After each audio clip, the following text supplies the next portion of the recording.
अभी रात के ऑलमोस्ट 3 बज रहे हैं और मैं ये वीडियो रिकॉर्ड करने जा रहा हूं क्योंकि पूरे दिन मैंने बैठ करके कम से कम 7-8 टॉपर से बात करी है और समझा है कि भाई कैसे कुछ लोग बायोलॉजी में लिटरली 300 प्लस मार्क्स लाते हैं। कैसे मतलब वो 300 प्लस हो सकता है, किसी के लिए कम हो, किसी का टारगेट 320 हो, किसी का 340 हो, किसी का 355 हो।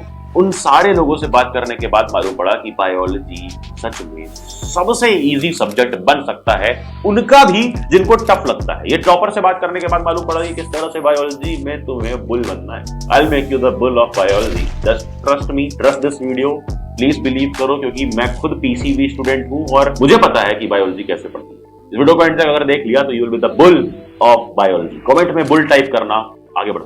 मैंने ऑलरेडी केमिस्ट्री, फिजिक्स और मैथ्स के ऊपर डिटेल्ड स्ट्रेटजी बना दी है, जाकर देख सकते हो, लिंक डिस्क्रिप्शन में दे दी है। सबसे पहले तुम्हें समझना होगा कि बायोलॉजी का स्ट्रक्चर कैसा है। बायोलॉजी का स्ट्रक्चर ना हम समझ नहीं पाते, इसलिए रोते रहते हैं कि रटना पड़ता है। रटना पड़ता है, बट एग्जैक्टली क्या पढ़ना पड़ता है? बायोलॉजी के अंदर दो चीजें, पहला कॉन्सेप्ट, दूसरा फैक्ट। यानी कॉन्सेप्ट वो जो समझना पड़ता है और फैक्ट वो जो रटना पड़ता है। अब फैक्ट्स और कॉन्सेप्ट का सही रेशियो में अगर यहां बिठा दिया ना, तो वो सही रेशियो तुम्हारी सही रैंक ला करके देता है। और सबसे इंटरेस्टिंग बात पता है क्या है? कि यहाँ पर ज्यादातर चैप्टर्स एक दूसरे से रिलेटेड नहीं है। ऐसा नहीं है कि तुम एक चैप्टर नहीं पढ़ोगे तो अगला नहीं समझ में आएगा, जैसा केमिस्ट्री, फिजिक्स और मैथ्स में होता है। यहाँ पर तुम्हें क्या करना है कि अगर कोई चैप्टर नहीं भी आता है ना, उसके थोड़े बहुत भी चीजें आती है, तो अगला चैप्टर पढ़ सकते हो, भले ही वो उससे रिलेटेड हो। जैसे अगर मॉर्फोलॉजी ऑफ फ्लावरिंग प्लांट्स पूरा नहीं पढ़ा है, बस वो स्ट्रक्चर पढ़ना जानते हो, तो भी रिप्रोडक्शन इन फ्लावरिंग प्लांट्स पढ़ सकते हो और पूरा चैप्टर कंप्लीट कर सकते हो। बात तो सही है। और जैसा बोला, कॉन्सेप्ट और फैक्ट्स का सही रेशियो बनाने के लिए मैं तुम्हें स्क्रीन पे दे रहा हूं कुछ कॉन्सेप्ट हैवी चैप्टर्स और फैक्ट हैवी चैप्टर्स। इस तरह से तुम पूरा का पूरा बायोलॉजी का सिलेबस डिवाइड कर सकते हो, जिससे तुम्हें मालूम रहे कौन सा कॉन्सेप्ट वाला है, कौन सा फैक्ट्स वाला है। तो कॉन्सेप्ट वाले में सिंपल सी बात है, समझो। समझ नहीं आ रहा है, टीचर चेंज करो, अच्छे टीचर से समझो, ट्रिक्स का यूज करो। ट्रिक्स के लिए तुम्हें ये चैनल और ये चैनल बायोलॉजी में बहुत हेल्प करेंगे। एंड इधर देखो, जो ये हमारे फैक्ट्स हैवी वाले चैप्टर्स हैं, इनमें क्या करना है? इनमें फैक्ट्स को सिंपली रटो। अब यहां तुम्हें क्या अवॉइड करना है? कोचिंग में कई सारे बहुत ज्यादा एक्स्ट्रा चीजें पढ़ाई जाती है, ये भी देख लो, वो भी देख लो, ये भी डिटेल, वो भी डिटेल। यार biology is all about the planet earth, is all about living being. बहुत सारी चीजें इसके अंदर भरी पड़ी है। तुम कैसे करोगे यार? मतलब तुम कैसे सब कुछ रख सकते हो?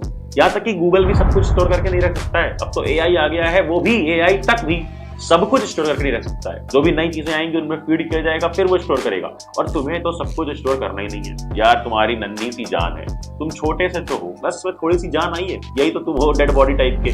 पढ़ते पढ़ते डेड बॉडी नहीं बनना है, इंस्टेड अपनी बॉडी का सही तरीके से यूज करना है। मतलब सिंपल भाषा में तुम्हें एनसीईआरटी ही पढ़नी, उससे ज्यादा नीट में या तुम्हारे स्कूल एग्जाम्स में नहीं है। बायोलॉजी में यार 320-340 वाले टॉपर्स ने भी बोला कि NCERT is the king, and literally NCERT is the king, but practice is the queen. सिर्फ एनसीईआरटी पढ़ने से, रोज बैठ करके पेजेस पलटने से कुछ नहीं होगा। तुम्हें 3 स्टेप्स का फॉर्मूला यूज करना होगा। नंबर 1, एनसीईआरटी को लाइन बाय लाइन पढ़ना होगा, लाइन बाय लाइन समझना होगा। नोट्स की कुछ खास जरूरत नहीं है, बल्कि वो जो साइड वाला पेज पे खाली जगह होता है, वहां पर ही सारे निमोनिक, सारे ट्रिक्स, सारे टेक्निक्स, सारे रिलेटेड क्वेश्चन लिख करके पूरी एनसीईआरटी भर डालो। स्टेप नंबर 2, कि तुम अपने फॉरगेटिंग कर्व को ब्रेक करो। अदरवाइज अगर इस फॉरगेटिंग कर्व को बिना ब्रेक किए कूद के क्वेश्चन लगाने, क्वेश्चन सॉल्व नहीं होंगे, क्योंकि तुम भूल चुके हो जो तुमने पढ़ा है। बहुत सारे चैप्टर फैक्ट्स हैवी चैप्टर्स हैं, ऑलरेडी बता दिया है। अब इनको याद करने के लिए अच्छे निमोनिक्स, अच्छी टेबल्स, अच्छा पिक्टोरियल रिप्रेजेंटेशन, सब कुछ एक जगह पर अगर ला करके दे दिया जाए तो वो बन जाता है हमारा 199 पेजेस का ई बुक। ध्यान से देखो, ये बायोलॉजी की ई बुक है जिसके अंदर हर एक चीज नोटेड है यार। इसको पढ़ लिया तो एनसीईआरटी टिप टू टो सब रिवाइज हो जाएगी। और सिर्फ बायोलॉजी नहीं, फिजिक्स, केमिस्ट्री, मैथ्स, बायोलॉजी, सबके लिए कॉम्बोज आते हैं ई बुक्स के, जो भी डिस्काउंट पे मिल रहे हैं। मैं तुम्हें लिंक दे दूंगा डिस्क्रिप्शन में, पढ़लेक्चर.com पे जाकर के ले सकते हो, या हमारे पढ़लेक्चर एंड्रॉइड ऐप पे ले सकते हो, जहां पर डिस्काउंट में इस समय ये ई बुक्स मिल जाएंगी। इनको ले लेना। और अगर ऐप पे जाकर इनको लेते हो तो ऐप पे भाई फ्री में और भी चीजें मिलती है, जैसे कि ये क्विज में तुम चेक कर सकते हो अपने आप को कि कितना अच्छे से कौन सा चैप्टर प्रिपेयर हुआ है। टाइम बेस्ड क्विज है। अब आते हैं स्टेप 3 पे। स्टेप 3, सवाल लगाओ। बायोलॉजी में सवाल लगाओ। ये बात इको करके सुनो यार, पहाड़ पे जाके बोलो, 10 बार रिबाउंड होके आएगी। सुनो ध्यान से, क्या कि बायोलॉजी में सवाल लगाने पड़ेंगे। जिसके लिए सबसे पहले शुरुआत करने के लिए तुम विपिन सर की 10,000 क्वेश्चन सीरीज देख सकते हो, यूट्यूब पे फ्री में अवेलेबल है। जाकर के देखो, समझो कि सवाल कैसे लगाए जाते हैं। इसके बाद तुम अगर कोचिंग मॉड्यूल्स लेकर के रखे हो तो कोचिंग मॉड्यूल्स लगाओ, अदरवाइज MTG की फिंगरप्रिंट्स ले लो, बहुत फेमस किताब है, सब लोग लगाते हैं। बट अगर बोर्ड एग्जाम्स के लिए तुम्हें पढ़नी है बायोलॉजी तो तुम एक अच्छी क्वेश्चन बैंक लेना। इस बार CBSE कॉम्पिटेंसी क्वेश्चन भर भर के डालेगा, इसलिए मैं बोल रहा हूँ और इसीलिए मैं बता रहा हूँ कि एक अच्छी क्वेश्चन बैंक जो बेस्ट है मार्केट में, सब कुछ रिव्यू करने के बाद, हर एक बुक पढ़ने के बाद, हर एक बुक समझने के बाद, यार कितनी किताबें पीछे रखी है, आती हैं कि सर स्पॉन्सर कर दो मेरा, नहीं, जो तुम्हारे लिए बेस्ट है वो बताऊंगा। एक अच्छी क्वेश्चन बैंक की लिंक डिस्क्रिप्शन में डायरेक्टली डाल दूंगा, जो सीरियस बच्चे हैं जाकर के खरीद लेंगे। अब आगे बढ़ते हैं। याद रखना तुम्हें NCERT को बुलडोजर मेथड से पढ़ना है, यानी हर वो चीज खोद के निकालो यार जो तुम्हें लगता है कि इंपॉर्टेंट नहीं है, सब इंपॉर्टेंट है यार। मान लो मैं तुम्हें बना दूं NTA का बहुत इंपॉर्टेंट पर्सन, चेयरपर्सन नहीं, बहुत इंपॉर्टेंट पर्सन बना दूं और बोलूं इस साल का नीट का पेपर बनाओ, बट बनाओ NCERT से, तुम क्या करोगे? तुमने ऑलरेडी उस पैराग्राफ से, उस लाइन से जो बाकी बच्चे पढ़ रहे हैं वहां से क्वेश्चन प्रीवियस ईयर से बना डाले हैं। अब तुम ढूंढोगे कि भाई ऊपर से बना दूं क्या, चैप्टर नेम के ऊपर, यूनिट के ऊपर, ये जो चीजें लिखी रहती हैं यहाँ से बना दूं क्या? हाँ, पिछले साल 2025 में पेपर यहाँ से आया है। यूनिट के ऊपर ये जो डेटा है, ये जो थोड़ा सा पैराग्राफ है, इसको पढ़ना इंपॉर्टेंट है। तो 5 चीजें ध्यान रखना। पहली, हर यूनिट के स्टार्टिंग में जो पैराग्राफ होते हैं उन्हें पढ़ना है। दूसरा, साइंटिस्ट के नेम्स भी ध्यान से याद कर लेने हैं, आएंगे। तीसरा, डायग्राम्स, उनकी लेबलिंग, हर लेवल की फंक्शनिंग भी। और चौथा, समरी जो रहती है यार, उससे कई सारे सवाल आते हैं। 5वां, एग्जाम्पलर के MCQ। NCERT की बुक तो तुम पढ़ते हो, एग्जाम्पलर के MCQs भूल जाते हो, उसको जरूर कर लेना, बोर्ड एग्जाम में भी आएगा, नीट में भी आएगा, वैसे टेम्पलेट के क्वेश्चंस तो पक्का आएंगे।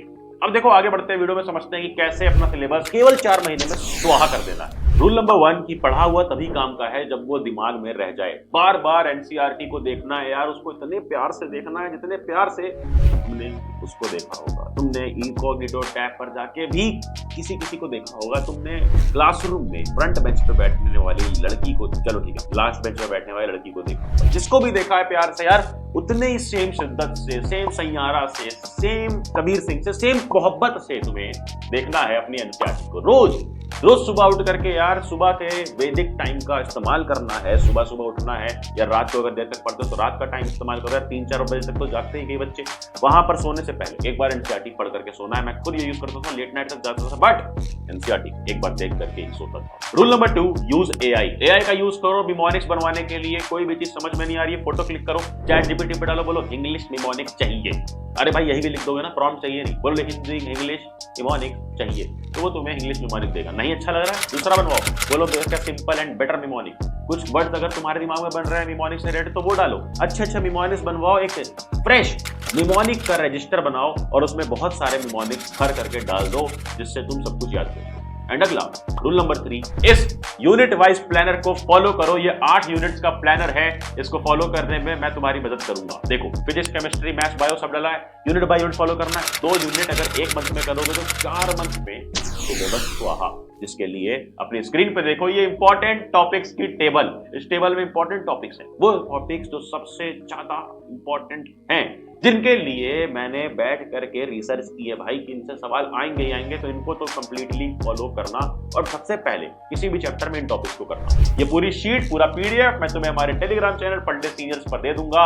अभी जाकर ई-बुक ले लो, अदरवाइज फालतू की किताबें पलटते रह जाओगे। फॉरगेटिंग कर्व को ब्रेक नहीं कर पाओगे तो दुनिया में का कोई भी कर्व आगे चल के ब्रेक नहीं कर पाओगे। जाओ अभी जाके डिस्काउंट पे ई-बुक्स ले लो pandlekshya.com से, टेलीग्राम ज्वाइन कर लो, नोटिफिकेशन दबा देना, आने वाली वीडियो बताओ एंड जाना जा पढ़ ले।